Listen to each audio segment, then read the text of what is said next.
Olá pessoal, sejam todos muito bem-vindos ao meu canal. Meu nome é Juliano Biziak, eu sou especialista em Direito do Agronegócio e o objetivo desse canal é trazer informações relevantes sobre o dia a dia, questões legislativas e práticas da atuação dentro do direito do agronegócio, tanto para os advogados que já atuam dentro do segmento, ou mesmo para aqueles que estão pensando em fazer aí uma alteração de rota, né, na sua advocacia, certo?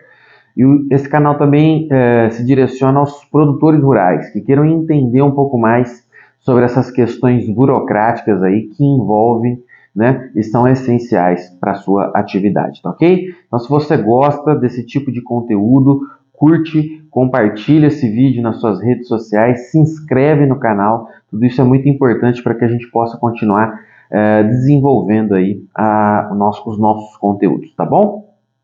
E o vídeo de hoje é assim, muito importante para os advogados, principalmente, né? Que eu vou explicar como que é feita a judicialização do pedido de alongamento da dívida rural. Então, esse é um assunto que para quem atua dentro do segmento do agronegócio é extremamente relevante, que é a parte relacionada ao crédito rural público e todas as suas implicações, né?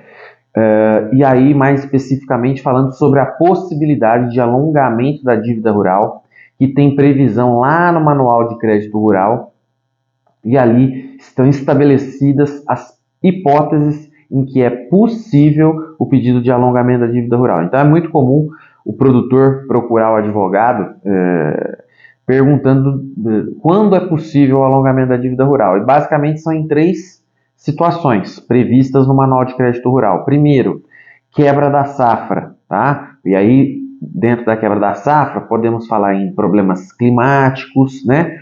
Ou mesmo algum problema de doenças ou pragas que levaram à quebra da safra. E aí, quebra da safra, a gente pode falar tanto de grãos, né? De outros tipos de cultura e também de animais, tá? De cria, recria, engorda de animais. Segunda possibilidade, dificuldade na comercialização dos produtos. E aí, dentro dessa dificuldade de comercialização, pode entrar também a queda do preço das commodities.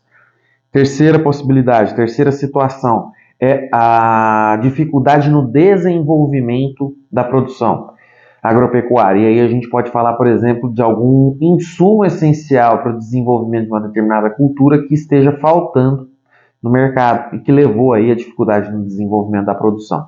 Então são essas três situações que autorizam o pedido de alongamento da dívida rural, conjugado com que seja demonstrada a incapacidade de pagamento decorrente dessa situação, tá? E aí pode vir a pergunta, e como que a gente comprova isso? Bom, aí nós precisamos de dois laudos.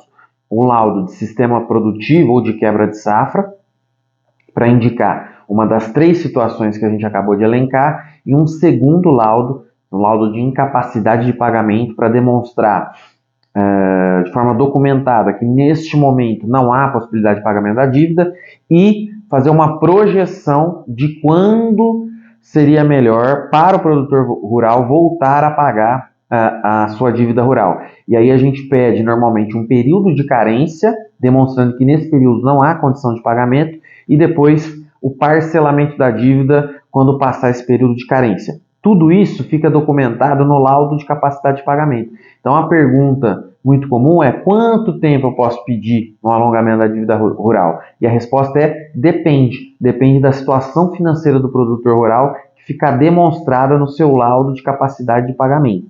Certo?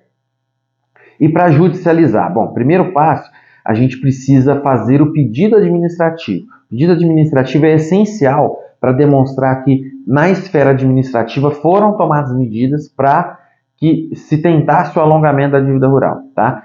Na maioria, grande maioria dos casos, o pedido de alongamento não é concedido, tá? Por mais que os bancos ainda, em algumas situações, tentem fazer alguma proposta de renegociação ou de um alongamento muito curto, né, de 6 a 12 meses, aí, que não auxilia o produtor rural, porque para quem atua no segmento sabe que o produtor rural ele levanta capital nos ciclos produtivos, né?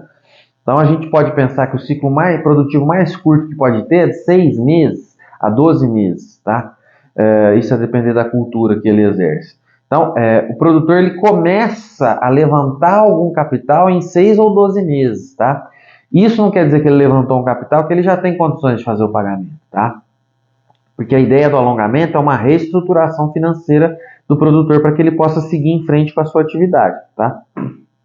Então, o prazo do pedido de alongamento da dívida vai estar descrito no laudo de capacidade de pagamento. Com esse pedido administrativo protocolado na instituição financeira, que é muito importante ter um protocolo com indicativo da data em que foi apresentado, para demonstrar, inclusive, que o pedido foi feito antes do vencimento, aí sim, com esses documentos, é possível você ajuizar o pedido de alongamento da dívida rural. E qual que é a ação que a gente vai propor? É uma ação de obrigação de fazer contra a instituição financeira. Qual a obrigação? De alongar a dívida rural, tá? Alongar o crédito rural que foi tomado na instituição financeira. E aí, para fundamentar esses pedidos, tem o que está normatizado no Manual de Crédito Rural e tem uma súmula do STJ que também descreve que é a obrigatoriedade do banco, quando demonstradas o preenchimento dos requisitos, a concessão do alongamento da dívida rural. Então, existe uma obrigação por parte do banco em conceder o alongamento. E aí, o que é preciso juntar, além da petição inicial, né? Principalmente, tá? Pedido administrativo, laudo de sistema produtivo e laudo de incapacidade de pagamento. Esses três são documentos essenciais. Sem esses documentos, dificilmente você conseguirá alguma coisa em favor do produtor rural. E aí, dentro da petição inicial, você tem que fazer um pedido que é muito importante, que é o de concessão de tutela de urgência, para que haja suspensão dos vencimentos das dívidas, dos créditos rurais que estão sendo solicitados ali o pedido de alongamento, certo? Para que durante o trâmite processual não haja ajuizamento de ação de cobrança e inclusão nos órgãos de proteção ao crédito e no SICOR. E o SICOR é um sistema interno dos bancos que traz informações sobre crédito rural. Então, às vezes, o produtor não está negativado, mas ele está com um cadastro negativo no SICOR. E aí, isso vai prejudicar ele, inclusive para tomar crédito em outras instituições financeiras. Então, é muito importante, dentro do pedido de tutela de urgência, falar sobre a suspensão da exigibilidade da dívida enquanto houver a tramitação da ação judicial e não inclusão do nome do produtor rural nos cadastros tanto de proteção ao crédito como no SICOR, tá? Muito importante essa informação e ainda pedir a obrigação de fazer em alongar a dívida rural com o período de carência indicado no laudo de capacidade de pagamento e ainda com prazo de parcelamento indicado também no laudo de capacidade de pagamento. Com isso, como nós estamos falando aí de uma ação que a situação de quebra de safra e de situação econômica está demonstrada em laudos, né, normalmente embasados por documentação ou índices oficiais, dificilmente é uma ação que demanda aí oitiva de testemunhas, mas poderá ser o caso a depender da situação, por exemplo, de um problema de pragas ou doenças, né, que tenham acontecido num rebanho, por exemplo, talvez em determinados casos, seja sim importante a oitiva de testemunhas, como por exemplo o veterinário que atendeu o rebanho daquela determinada fazenda, enfim, tudo isso pode ser relevante sim, perfeito? E aí você tem uma ação judicial judicializada, se ela estiver bem documentada, com grandes probabilidades de êxito em favor do produtor rural, tá ok? Então é isso, pessoal, um abraço e até a próxima!